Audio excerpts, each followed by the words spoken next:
Student protests over Israel's war in Gaza and U.S. involvement continue across campuses nationwide. Hundreds have been arrested so far.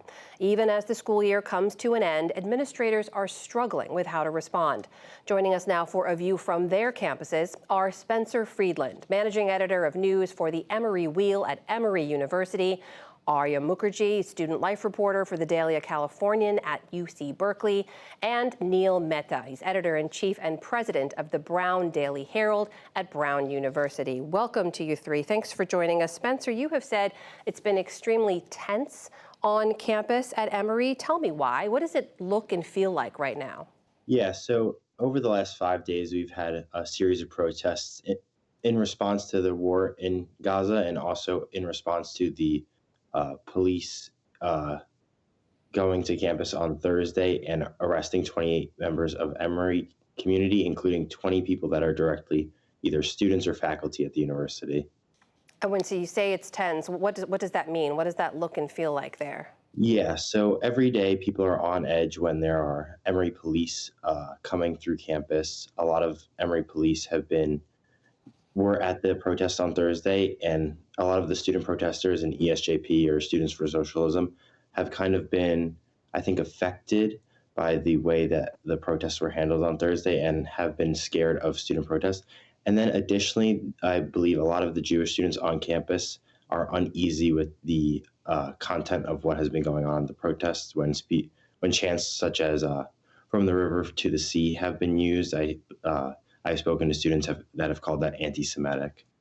Aarya, what about UC-Berkeley? I mean, you said the encampment began with around 20 tents or so. How big is it now? And have you seen any kind of the tension that Spencer's talking about there? Yeah, I mean, this started last Monday, and now we're up to about 150 tents when I last checked last night.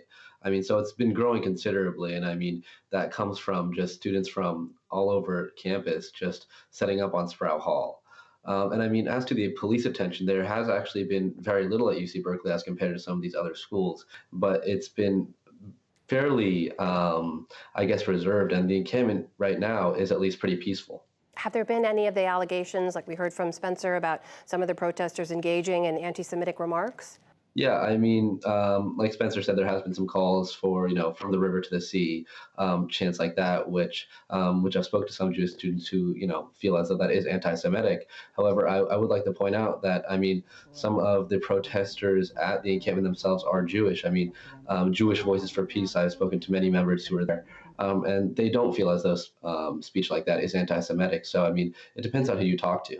Neil, meanwhile at Brown, we know many of the protesters across campuses are looking for divestment from their universities, from any financial ties to Israel. And there's news today from Brown. Your highest governing body, the corporation, is going to vote on divestment after university leaders met with some of the protesters.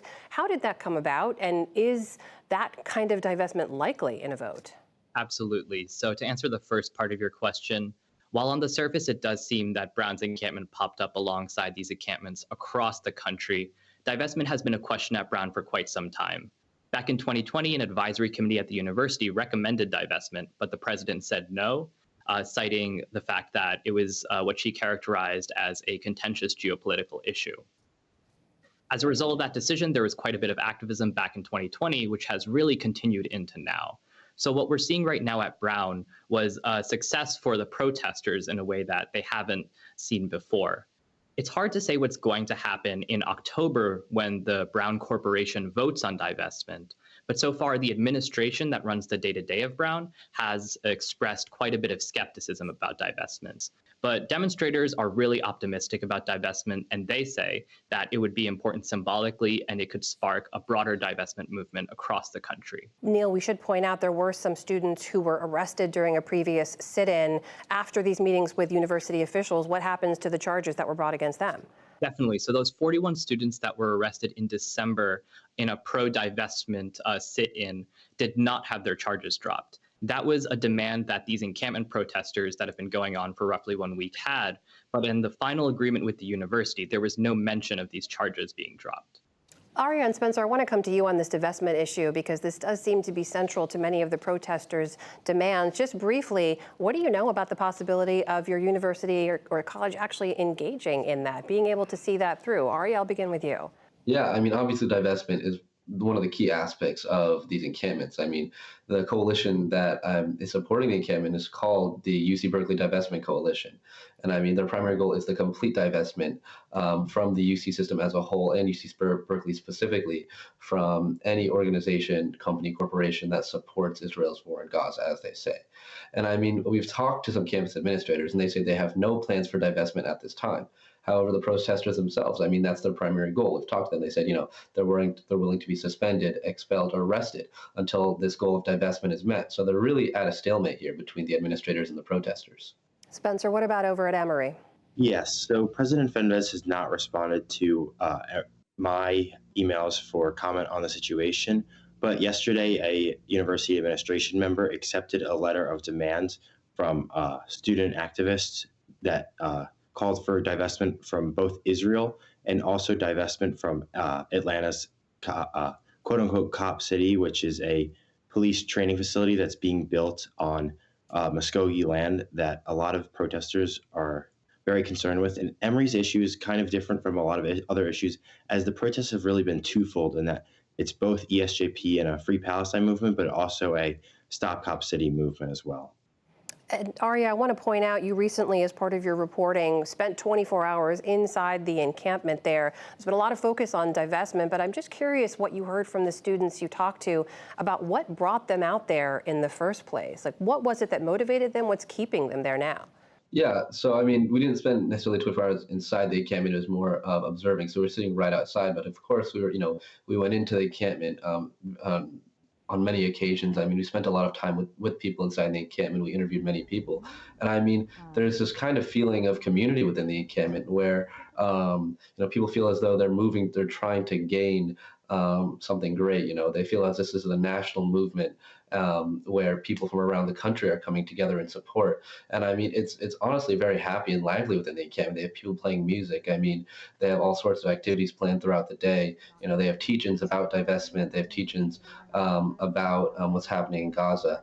I mean, it's a pretty lively attitude, and they have community members from outside the university, from people in Berkeley or in the community at large, that have been supplying the materials, resources, food, and support. I mean, it's gone to the point where the encampment has said, they want to stop accepting food donations because they've been getting so many.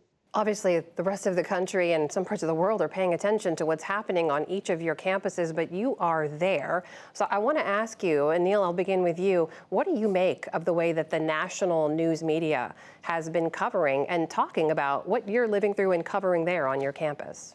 One thing I want to really commend the national news media on doing is centering the voices of student journalists.